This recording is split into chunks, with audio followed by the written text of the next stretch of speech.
Selamat pagi Bapak Ibu, saudara, Sobat Messenger. Salam sejahtera untuk kita semua. Mengucap syukur hari yang baru dikaruniakan Tuhan dalam kehidupan kita untuk dapat menikmati segala kasih setianya. Dan kita akan mengawali hari kita di dalam Bread of Life untuk belajar kebenaran firman Tuhan yang menjadi tuntunan dalam kehidupan kita sebagai murid-murid Kristus. Mari kita berdoa terlebih dahulu. Bapa kami di surga, sungguh kami mengucap syukur. Engkau Allah yang setia, memberkati kami pada saat kami tidur, bahkan Engkau bangunkan kami pada pagi hari ini dengan kesegaran yang baru, kekuatan yang baru, semangat hikmat yang baru untuk melakukan banyak hal sepanjang hari ini. Bersama-sama dengan Sobat Messenger, kami akan belajar kebenaran firman Tuhan. Roh Kudus yang tolong kami semua untuk kami dapat mengerti firman Tuhan, dan firman Tuhan ini menjadi bread of life dalam kehidupan kami, tuntunan dalam mengikut Tuhan Yesus hari demi hari. Kami yang terbatas, biarlah Tuhan Engkau yang memberikan pertolongan kepada kami semua. Di dalam nama Tuhan Yesus kami berdoa. Amin. Bapak Ibu, Saudara, Sobat Messenger, bagian firman Tuhan yang di perenungan kita pada pagi hari ini diambil dari Injil Yohanes pasal yang ke-10 ayat yang ke-1 hingga yang ke-10. Injil Yohanes pasal 10 ayat pertama hingga ke-10, demikian firman Tuhan. Aku berkata kepadamu, sesungguhnya siapa yang masuk ke dalam kandang domba dengan tidak melalui pintu, tetapi dengan memanjat tembok, ia adalah seorang pencuri dan seorang perampok. Tetapi siapa yang masuk melalui pintu, ia adalah gembala domba. Untuk dia penjaga membuka pintu, dan domba-domba mendengarkan suaranya, dan ia memanggil domba-dombanya masing-masing menurut namanya dan menuntunnya keluar.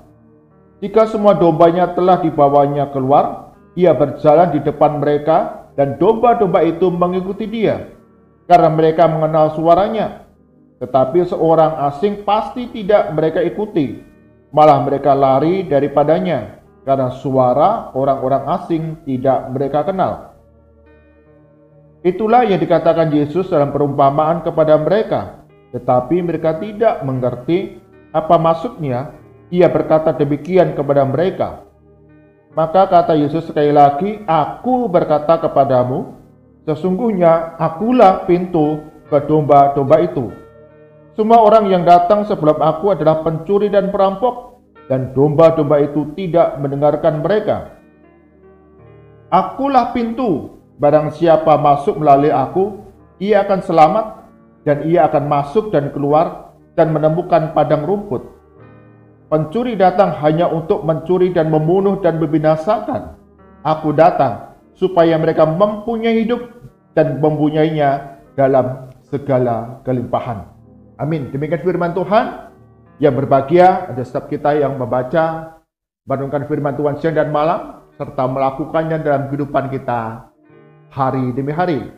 Bapak Ibu, Saudara, Sobat Messenger, tema perenungan kita pagi hari ini adalah pintu keselamatan.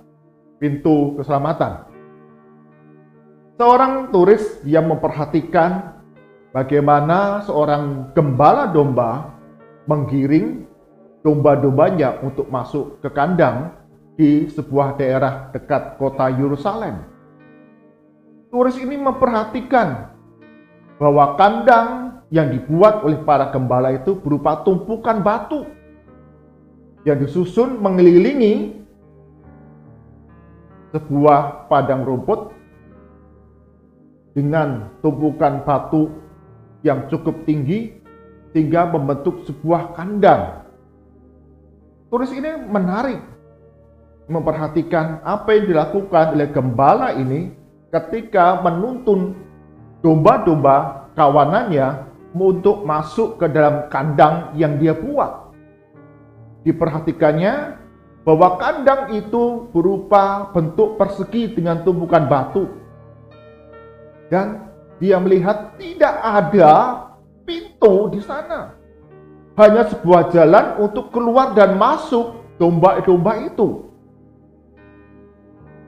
Setelah semua domba itu masuk ke dalam kandang yang tanpa ada pintu, maka turis itu bertanya kepada gembala, "Kok tidak ada pintunya?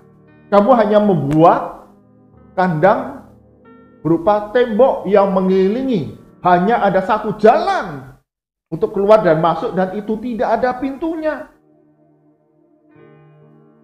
Bagaimana nanti kalau ada pencuri? Bagaimana nanti kalau ada binatang buas yang akan memangsa domba-domba itu?"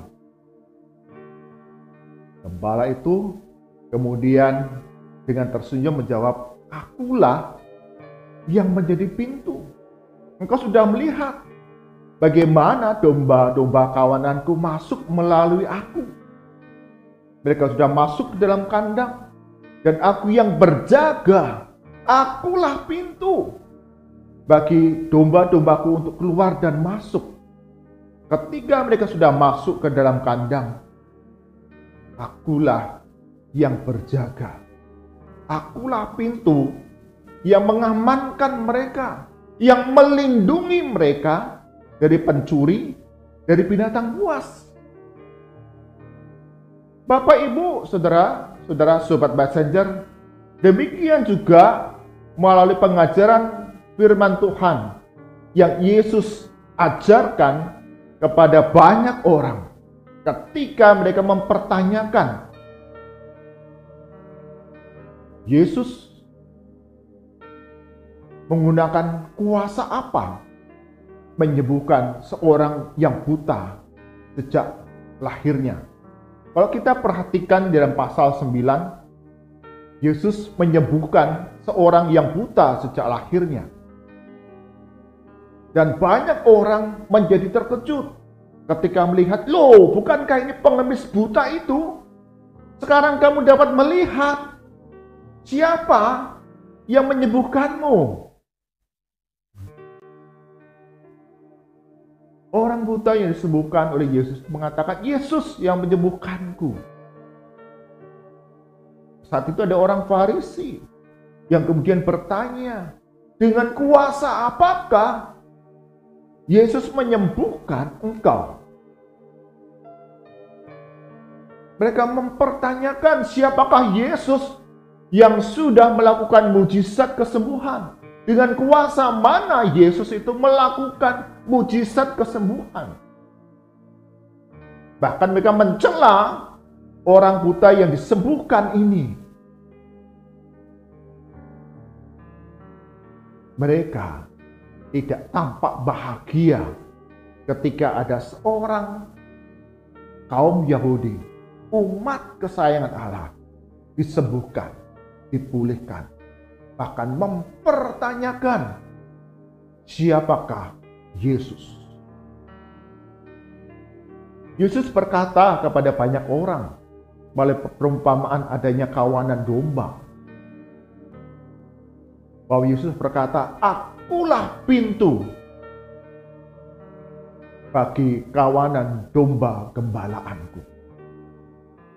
Akulah pintu menunjukkan bahwa tidak ada nama lain yang di dalamnya kita memperoleh keselamatan. Yesus dalam bagian yang lain mengatakan kepada para muridnya, "Akulah jalan dan kebenaran dan hidup. Tidak seorang pun tidak dapat datang kepada Bapa kalau tidak melalui aku." Yesus satu-satunya jalan kepada keselamatan. Jalan kepada kehidupan yang kekal. Yesuslah pintu keselamatan bagi setiap kita manusia yang berdosa. Maka digambarkan di sana ada kawanan domba yang menjadi kawanan dari Yesus Kristus. Dan tentu saja ada kawanan domba yang lain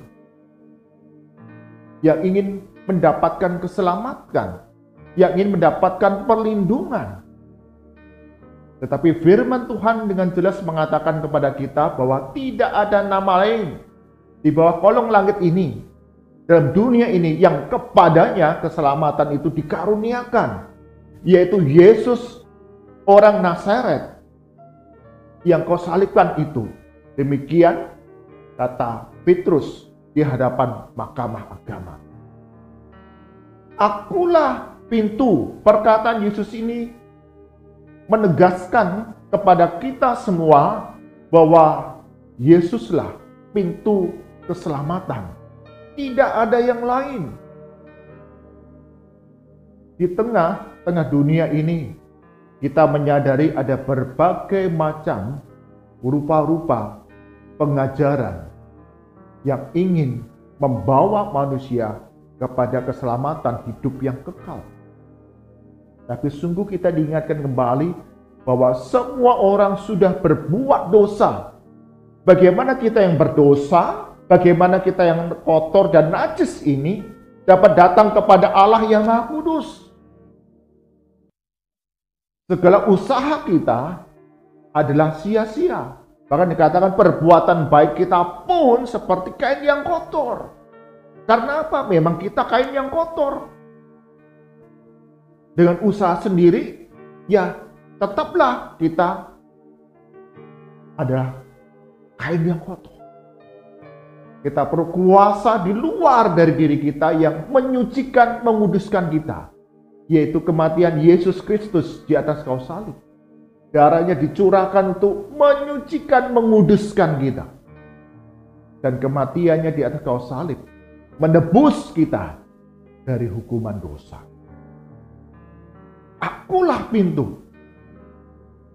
Menegaskan kepada kita semua, Bapak, Ibu, Saudara, Sobat Messenger, Yesus satu-satunya jalan kepada keselamatan. Satu-satunya untuk kita dapat memperoleh kehidupan yang kekal. Ayat 9 mengatakan demikian. Akulah pintu, barang siapa masuk melalui aku, ia akan selamat. Dan ia akan masuk dan keluar dan menemukan padang rumput. Ayat ke-10. Aku datang supaya mereka mempunyai hidup dan mempunyainya dalam segala kelimpahan. Ketika kita menjadi kawanan domba gembalaan Yesus, kita bukan saja memperoleh keselamatan, perlindungan, tetapi juga pemeliharaan dalam kehidupan kita hari demi hari. Dikatakan di sana, ia akan keluar dan masuk menemukan padang rumput. Mempunyai hidup dalam segala kelimpahan. Kalau kita membaca ayat-ayat berikutnya, Yesus mengatakan, akulah gembala yang baik. Bukan saja memberikan nyawanya untuk keselamatan kehidupan kekal bagi kawanan domba gembalaannya, tetapi juga memberikan pemeliharaan, kecukupan hari demi hari yang dapat kita jalani dalam kehidupan di tengah dunia ini. Daud menyadari akan pemeliharaan Tuhan dalam kehidupan yang dia jalani. Tuhan adalah gembalaku, takkan kekurangan aku. Dia membaringkan aku di padang rumput hijau. Dia menyegarkan jiwaku. Dia membawaku ke air yang tenang, memberikan jiwa yang nyaman dalam kehidupan yang penuh dengan tantangan. Kita tahu kehidupan Daud tidaklah mudah. Ada ancaman bahaya di dalam peperangan demi peperangan. Nyawa yang terus terancam dari kejaran Raja Saul, bahkan raja-raja yang lain. Bahkan anaknya sendiri pun ingin membunuhnya. Daud jatuh di dalam dosa. ada masa-masa kedukaan, kesedihan yang luar biasa di tengah pergumulan dalam keluarga. Tetapi dia selalu mengingat, Tuhan adalah gembala. Kita tidak dibebaskan dari segala pergumulan, kesulitan, sakit penyakit bahkan dalam kehidupan yang kita jalani. Tapi Tuhan tidak pernah meninggalkan kita. Dia berjalan menyertai kita. Bahkan dikatakan di sana gembala itu memanggil masing-masing dombanya menurut namanya masing-masing. Kita bisa membayangkan domba itu semua mirip, hampir sama. Tapi digambarkan gembala itu memanggil masing-masing namanya. Menarik. Domba, ia memanggil domba-dombanya masing-masing menurut namanya dan menuntunnya keluar ke padang rumput untuk dicukupi akan segala kebutuhan. Ini menunjukkan kepada kita bahwa Yesus mengerti setiap pribadi apa yang pergumulan, kesulitan kita. Dan dia tidak pernah meninggalkan kita. Kalau kita ingat, Tuhan Yesus juga memberikan sebuah perumpamaan. Ada 100 domba di dalam kawanan itu, ketika ada satu domba yang hilang, Yesus pun mencari, gembala itu mencari domba yang tersesat hilang itu untuk kembali kepada kawanannya. Ini menunjukkan betapa besar kasih Yesus dalam kehidupan kita sebagai anak-anaknya. Bapak, Ibu, Saudara, Sobat Messenger, mungkin dalam hari-hari yang kita jalani saat ini, kita memiliki pergumulan, kita memiliki beban berat, kita sedang sakit, kita sedang berduka, bersedih, bimbang tidak tahu kemana harus melangkah. Tapi percayalah, Yesus Kristus, pintu keselamatan itu, bukan saja memberikan kepada kita jaminan kehidupan kekal di surga kelak, tetapi juga perjalanan, penyertaan dalam kehidupan yang kita jalani hari demi hari. Dia berikan yang terbaik. Karena itu, janganlah kita meninggalkan Yesus. Ketika kita ada dalam pergumulan, ketika ada dalam kesulitan, Yesus panggil kita dan berikan segala hal yang kita butuhkan. Amin. Mari kita berdoa.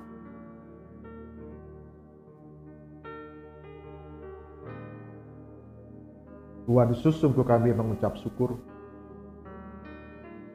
Engkaulah pintu keselamatan bagi kami manusia yang berdosa. Kami hanyalah kain kotor di hadapan Tuhan, yang tidak sanggup dengan usaha sendiri memperoleh keselamatan. Hanya melalui Yesus Kristus, percaya kepada Yesus Kristus sebagai Tuhan dan Juru Selamat, kami boleh masuk pintu keselamatan, kehidupan kekal. Tuhan, tolong kami semua. Kami hidup di tengah dunia yang tidaklah mudah, tapi mengucap syukur bahwa bukan saja mengkaruniakan kepada kami keselamatan kehidupan yang kekal, tetapi juga penyertaan, kecukupan yang Kau berikan hari demi hari secara berlimpah dalam kehidupan kami. Berkati dalam berbagai tantangan, kesulitan, pergumulan, sakit penyakit. Sungguh ajar kami terus berseru kepada Tuhan Yesus untuk memperoleh kesembuhan, pemulihan. Dan kami percaya Tuhan Yesus tak pernah meninggalkan kami. Kami serahkan sepanjang hari ini segala aktivitas kami. Tuhan Yesus akan membuatnya berhasil dalam pergumulan, kesulitan. Tuhan berikan jalan keluar. Bagi kami yang sakit, yang lemah tubuh, Tuhan akan berikan kesembuhan, pemulihan. Bagi kami yang berbeban berat, Tuhan berikan kekuatan kepada kami untuk sanggup menanggungnya. Ketika kami melakukan bagian kami, Engkau akan berikan segala hal yang kami butuhkan. Dan serahkan ya Tuhan untuk setiap gereja-gereja Tuhan di dalam menggembalakan, melayani setiap jemaat Tuhan. Berikan khidmat, berikan sukacita, berikan visi, misi yang jelas, sehingga melalui gereja-gereja Tuhan ada pertumbuhan kedewasaan rohani bagi setiap jemaat. Tuhan akan berikan pertolongan bagi setiap segenap hamba-hamba Tuhan yang Kau utus untuk menggembalakan, melayani. Berikan segala hal yang dibutuhkan untuk dapat mendorong setiap jemaat terus bertumbuh setia dalam kehidupan sebagai orang-orang Kristen.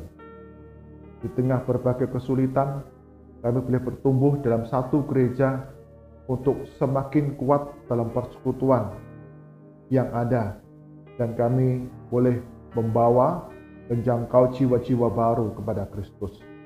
Kami serahkan untuk Kota Kudus dan juga bangsa dan negara kami Indonesia. Dimanapun kami tinggal, Tuhan berkati genap aparat pemerintah dari pusat hingga daerah-daerah. Mereka dapat mengelola setiap sumber daya yang ada bagi kesejahteraan masyarakat dan menjalankan roda pembangunan secara merata dan menyeluruh, sehingga setiap masyarakat mereka boleh mengalami kesejahteraan karena mereka dapat menjalankan banyak hal usaha perekonomian yang mencukupi kebutuhan di tengah keluarga. Tuhan berikan pertolongan bagi anak-anak-Mu yang duduk dalam pemerintahan, berikan kesabaran, kejujuran, khidmat, sehingga mereka boleh menjadi terang dan garam dalam kehidupan sebagai anak-anak Tuhan.